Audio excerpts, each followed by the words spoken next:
চেতনায় আওয়ামী লীগ বাংলাদেশে আজীবন নিষিদ্ধ থাকবে।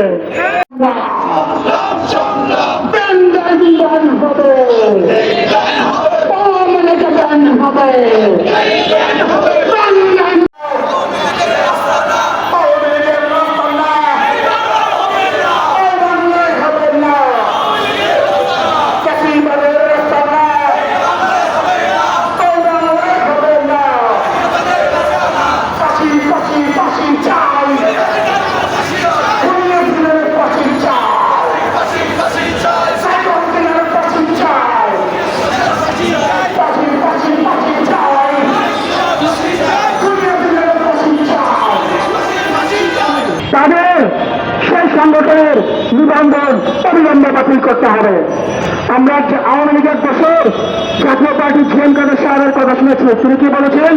আওয়ামী লীগের জাতীয় পার্টি অর্ধেক 32 সাম্রাজ্য হবে জয় বাংলা হয়ে গিয়েছে, জিএম কাদেরের উত্তর বাংলাদেশ হবে জয় বাংলা হয়ে যাবে তাকে যদি সরকার গ্রেফতার না করে। এসব কথাবার্তা বন্ধ করতে হবে তাকে। আমাদের চেয়ারম্যান জননেতা ববি আজম 5ই আগস্টের পরে আওয়ামী লীগ নিষিদ্ধের দাবিতে মানবতা বিরোধী অপরাধী সংগঠন হিসেবে আওয়ামী লীগের বিচার চেয়ে আন্তর্জাতিক অপরাধ ট্রাইব্যুনালে অভিযোগ দায়ের করে। ইউনুস সিদ্দিকের বিরুদ্ধে তিনি অভিযোগ হাইকোর্টে রিট দায়ের করেন। আমাদের চেয়ারম্যান ববি আজমের করা রিটের প্রেক্ষিতে ইউনুস সিদ্দিক মন্ত্রিত্ব হারায়। তবে দুঃখজনক হলো আমাদের সরকার, অন্তর্বর্তীকালীন সরকার, যারা আমাদের রক্তের বিনিময়ে আজকে আইনতে না থেকে যমুনায় রয়েছে, তারা আইসিটি ট্রাইব্যুনালে সংগঠন হিসাবে কারোর বিচার করার এখতিয়ার রাখে নাই। আসিফ নজরুল সাহেবদের বলবো, যদি এত সুশীলগিরি করার ইচ্ছা থাকে তাহলে দার্শনিক হয়ে যান, তাত্ত্বিক কথা বলেন।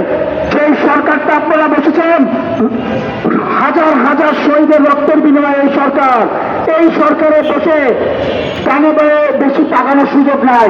যদি আপনারা আওয়ামী লীগকে নিষিদ্ধ করতে না পারেন, এই রাজপথ থেকে আমরা ঘোষণা দেব বিপ্লবী চেতনায় আওয়ামী লীগ বাংলাদেশে আজীবন নিষিদ্ধ থাকবে। আমি আর কথা বেশি বাড়বো না। আমরা এখন মিছিল করবো মৌচাক মোড় পর্যন্ত, স্লোগানে কথা হবে। ইনশাল্লাহ দেখা হবে রাজপথে।